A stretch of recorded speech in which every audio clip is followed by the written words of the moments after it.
José María Muriá es uno de los más importantes historiadores, académicos y divulgadores culturales de Hispanoamérica.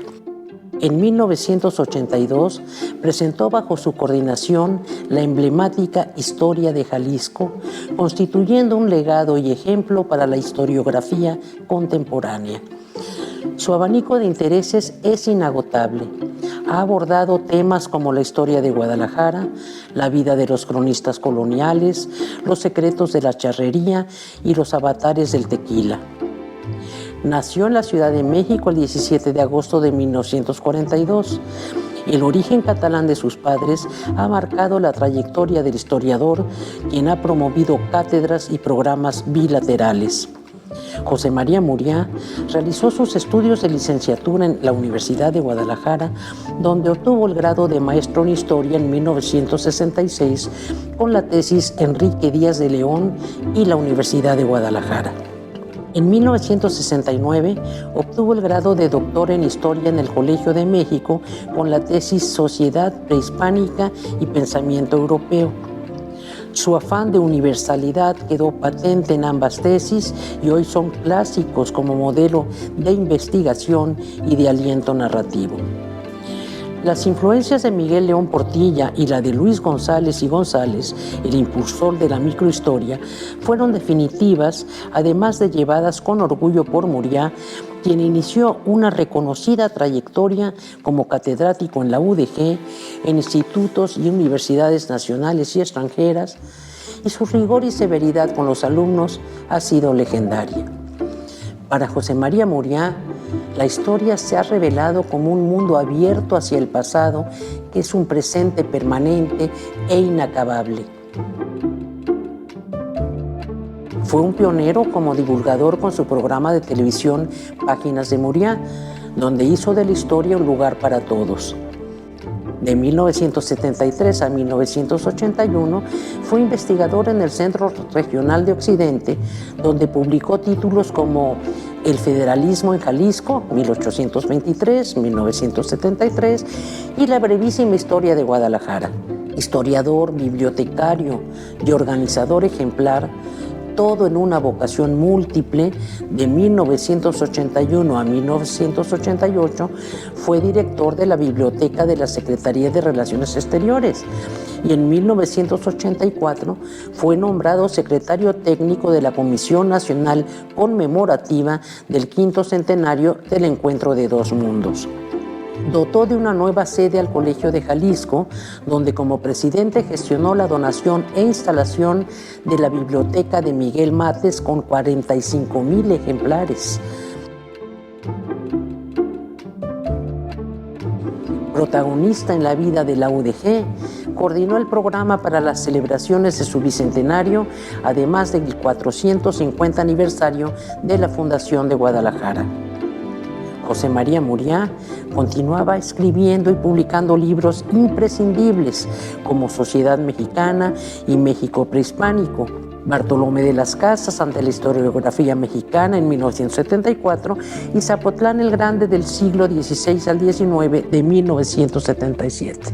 El doctor Muriá es miembro de academias como la Nacional de la Historia y Mexicana de la Lengua. Multigalardonado de Barcelona, recibió la Cruz de San Jorge y el Premio Catalonia Internacional. En 2011 fue condecorado con la Orden de Isabel la Católica por el Gobierno de España y en 2012 le fue concedido el Premio Jalisco de Letras. Fernando del Paso dijo de él que la erudición no basta para escribir historia, se necesita también la pasión, que en este caso se da en el amor hacendado que José María Muriá tiene por el estado de Jalisco, por su riqueza cultural, sus aspiraciones y temores, su historia y su presente.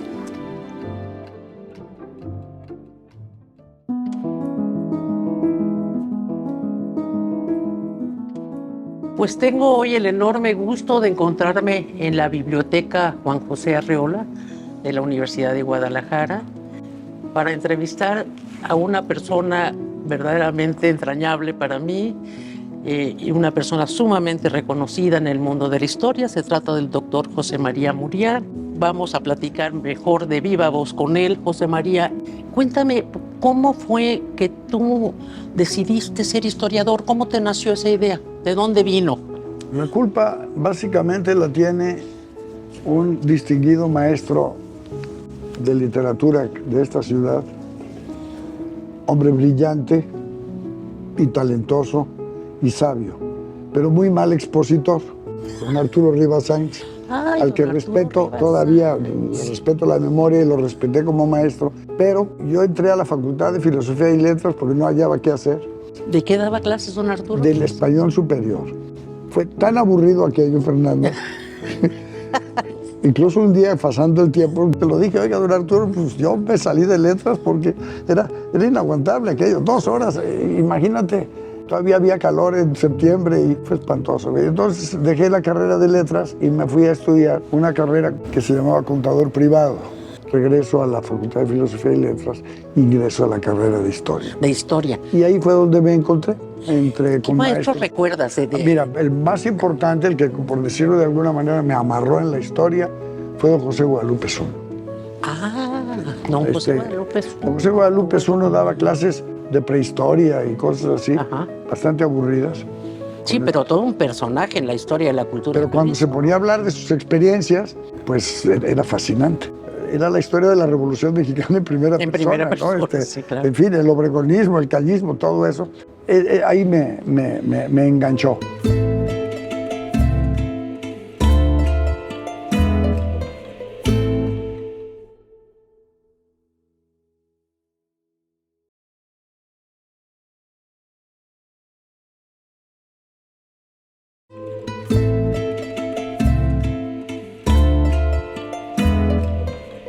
Aparte de don Guadalupe Zuno, que para mí fue un excelente maestro.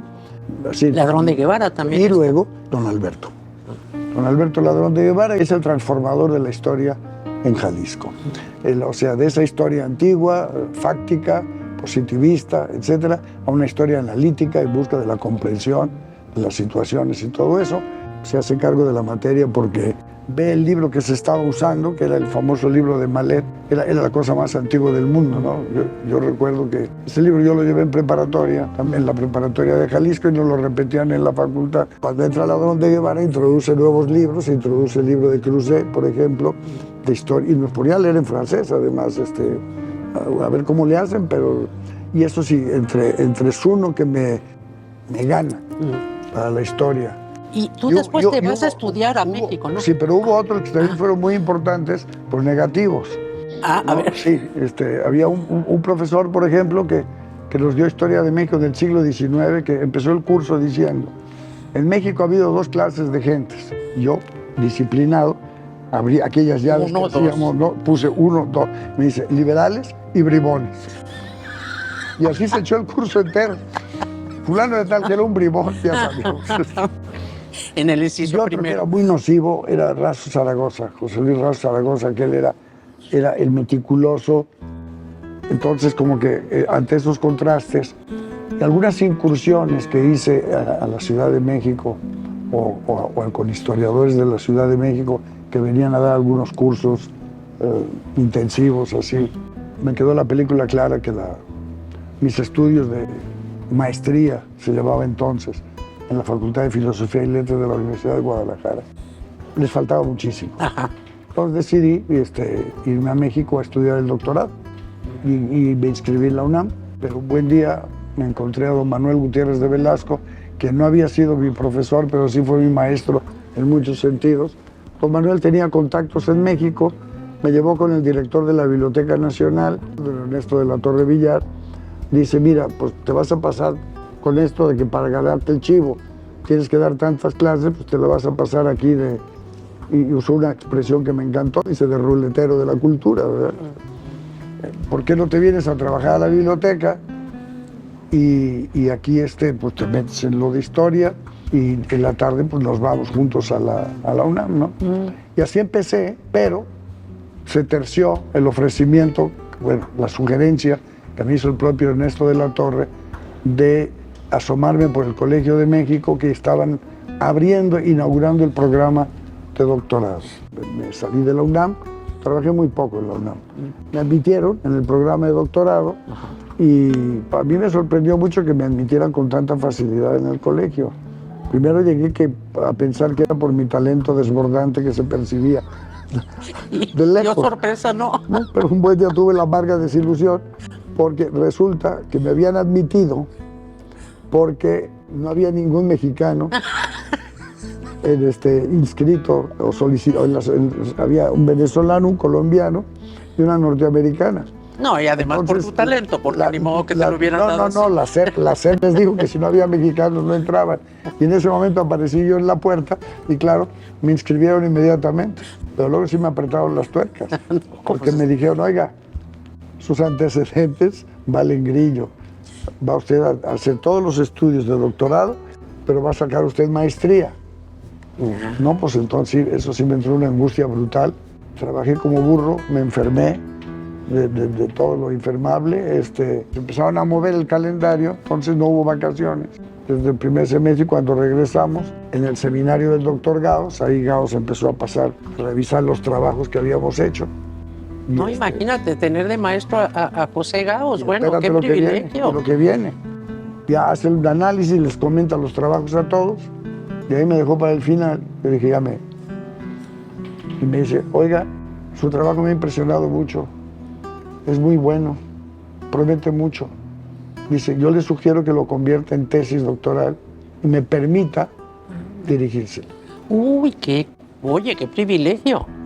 Otra vez me sentí la mamá de los pollitos. ¿Cómo no? ¿No era para menos? Con el tiempo supe la realidad. Otra vez.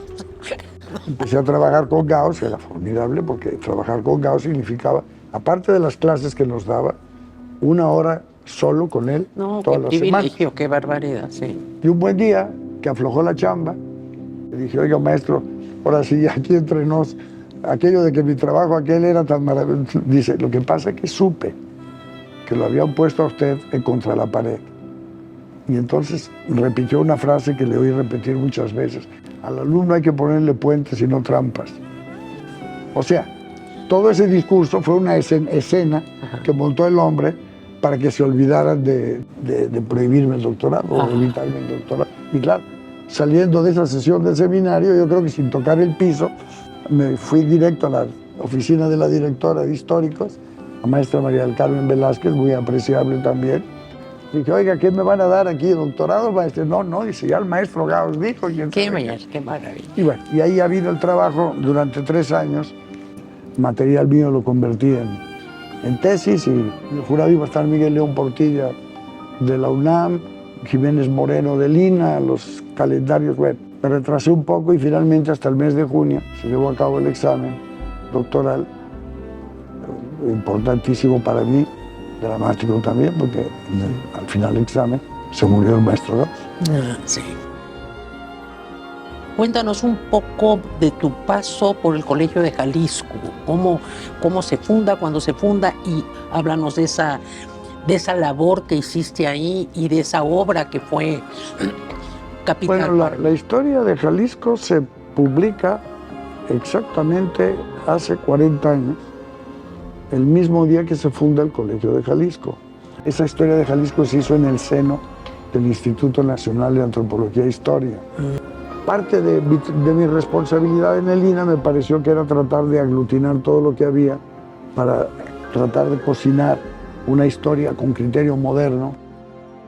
Lo logramos a tiros y tirones porque insisto que mis compañeros del INA pues trataron de sabotear, algunos compañeros del INA trataron de sabotear el proyecto. Bueno, finalmente lo sacamos adelante y la historia de Jalisco se entrega hace 40 años. El día hiciste una reedición, ¿no? Pero sí, ya vino mucho después.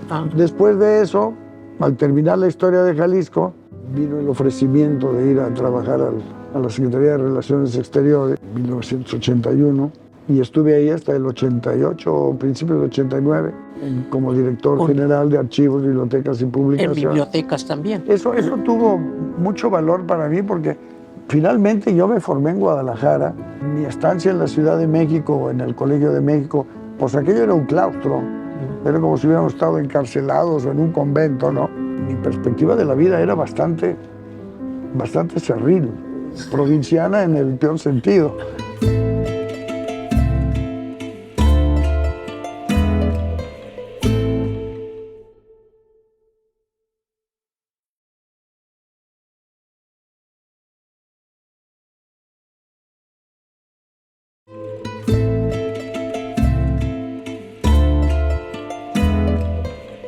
esos 8 años en Relaciones Exteriores, Te abrieron. como que me abrieron espacios, claro, viajé bastante, tuve participaciones, algunas participaciones de cierto relieve. ¿Cuáles recuerdas así Mira, especialmente? el grupo Contadora para la parte de Centroamérica, que yo era el amanuense. Bueno, luego lo quizá fue más sonado fue que se creó la comisión para el 5º centenario, encabezó Miguel León Portilla y me nombró secretario ejecutivo. León Portilla se fue, como le decíamos de broma, creó el encuentro de 2 mundos y luego se fue a vivir al mejor de ellos, porque lo mandaron de embajador a la UNESCO en París. ¿No? Bueno. Pero bueno, entonces me quedé yo a cargo del changarro. En lugar de León Portilla, pusieron a Leopoldo Sea, que ya estaba muy mayor. Decía, maestro, tenemos una reunión en Venezuela para ver este asunto. Entonces me preguntan, ¿me van a hacer algún homenaje? No, maestro, pues es una reunión de trabajo. Vaya usted. Ya. Leopoldo Sea fue también todo un personaje. Lo que pasa es que ya lo agarraron cansado, ¿no? Pero, entonces, lo del 5º centenario, pues prácticamente me tocó llevarlo y creo que nos salió en general bastante bien. Sí, fue todo un acontecimiento, recuerdo esas épocas. Y bueno, y además le volteamos el chirrión por el palito a los españoles que querían celebrar el descubrimiento de América, ¿no? Y otra vez. Sí. No nos descubran. Y entonces, bueno, pero sí, el paso por Relaciones Te amplió mucho. Sin embargo, tú te has dedicado mucho a Jalisco y a Guadalajara. Además de esos tomos que tú coordinaste y que tú hiciste, pues has escrito, por cierto, algunas historias muy mínimas, otras minimísimas y otras breves. O sea, has sacado una serie de publicaciones muy interesantes. Yo recuerdo una, creo que se llamaba Historia Mínima de Guadalajara. Brevísima historia de Guadalajara. Brevísima historia de Guadalajara, porque eran unas cuantas páginas la síntesis de la historia de esta ciudad maravillosa. Después publicaste también otra historia breve o sintetizada de Jalisco. ¿Cuántas publicaciones de ese tipo has tenido? Pues Muchísimas. No te puedo decir. Miguel León Portilla, cuando fui a trabajar en Relaciones Exteriores, nos reencontramos cuando me llamó a la comisión. Hicimos una extraordinaria amistad, una enorme amistad. Un personaje una amistad que inolvidable. derivó en mucho cariño. Finalmente, para mí León Portilla empezó siendo un personaje muy famoso, luego un maestro inolvidable y casi cuando murió era para mí casi como un padre.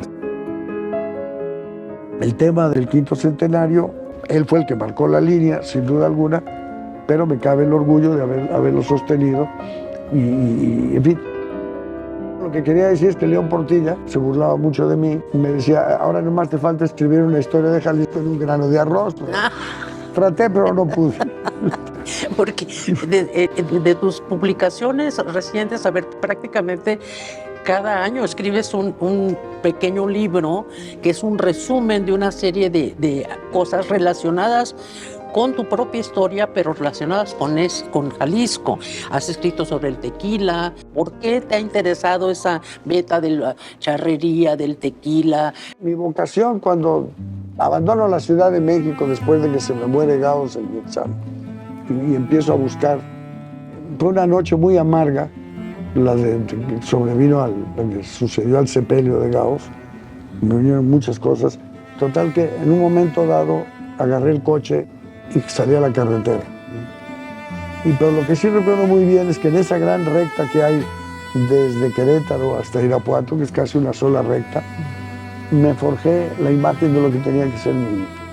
Porque primero descubrí que no venía a Jalisco, no iba a Guadalajara, sino regresaba a Guadalajara. Eso para mí fue capital, muy importante. Es allá donde debo estar. Si tuve el privilegio de estudiar un doctorado, etcétera, etcétera, es allá donde debo de hacer el trabajo. Me hice varias propuestas, todas las cumplí. Y una de ellas era hacer una buena historia, o una historia mejor que la que había, para que mis conciudadanos tuvieran acceso a un mejor conocimiento de lo que es su pasado. Has dedicado gran parte de tu vida a estudiar el estado de Jalisco, sus personajes, sus aportaciones, sus límites territoriales. Tengo en mis manos aquí una de tus últimas publicaciones. Es la última. Jalisco por dentro y por fuera, es la última publicación. Sí, mira, hay muchos temas importantes de la historia de Jalisco y me encontré con el tema del tequila que me fascinó. Tengo fama de borracho. No. ¿Soy tequilero? Sí. Borracho no. Don Ignacio Díaz Morales decía que ni menos de una, ni más de tres. Casi siempre lo he cumplido. No tengo ningún problema con el alcohol. Pero el tequila sí tiene una gran significación. Todavía incluso políticamente participé en un gran pleito contra unos tequileros grandotes y bastante sinvergüenzas para tratar de rescatar el buen tequila. Hubo una época en que tequila bueno casi no había. De aquel pleito se derivó que se empezara a hacer tequila de calidad. La gente se abocó sobre el tequila y ahora el tequila bueno corre por todo el mundo, ¿no? Escuchas la palabra tequila y lo relacionas Pues sí, con Jalisco, claro, con el agave y con el paisaje. Me gustaría saber, José María, qué significa para ti esta biblioteca de la Universidad de Guadalajara. Bueno, la universidad tiene para mí una enorme importancia. Es mi alma mater. He tenido problemas en ella. Hay muchos universitarios que no me quieren, pero la institución está por encima de todo. Yo padecí como estudiante y como maestro y como investigador la pésima situación bibliotecaria de Jalisco, ¿no? Finalmente, esta universidad toma el tema de la biblioteca y de aquel chitril casi de agua azul, donde los libros ni siquiera estaban seguros los libros por el exceso de humedad. Entre paréntesis, yo no sé qué clase de personaje se le ocurre hacer una biblioteca en un lugar que se llama Agua Azul. Agua azul, sí, con agua. Cuando el agua es el peor enemigo de las De los bibliotecas, libros, claro, del en fin, papel. y Asbar y el Calvario, y cuando ya llegamos a esta biblioteca, en cuyo proceso participé y varias opiniones mías se tomaron en cuenta Ah, qué bien. en la construcción, entre otras cosas, que no hubiera agua en los alrededores. Por piedad. Mi obsesión. Ajá. Uno. Dos, fallece mi papá. Papá, como bien sabido es, era catalán. Tengo lazos afectivos y emocionales con Cataluña. Me acaban de hacer un reconocimiento muy importante, de sorpresa, hace 15 días. Soy miembro del Instituto de Estudios Catalanes. Me interesan las relaciones entre ambos países, me interesa que se fomenten.